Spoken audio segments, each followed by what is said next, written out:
మనం ప్రార్థించాలి. హల్లెలూయా. ప్రార్థించిన సమయంలో నన్ను ప్రార్థించకపోతేనే కదా గేహజీ కుష్టి రోగాన్ని తెచ్చుకున్నాడు. సమీల్ అంటున్నాడు, నేను ఈ వరకు ప్రార్థన చేయకపోతే నా మీద పాపం ఏలుబడి చేస్తున్నట్టు, పాపం చేసినాడు అంటున్నాడు. మరి మనం చేయవలసిన ప్రార్థన పోతే, మనం చేయవలసిన ప్రార్థన పోకపోతే, ఈ ప్రార్థన చేయకపోతే నీ వలన జరగాల్సిన కార్యాలన్నీ ఆగిపోతాయి.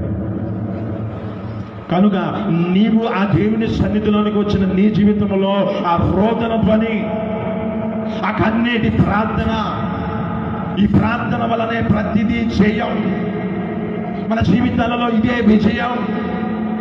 కనుక నీ జీవితంలో అలాంటి ప్రార్థన నీ జీవితంలో కలిగి ఉండునుగాక.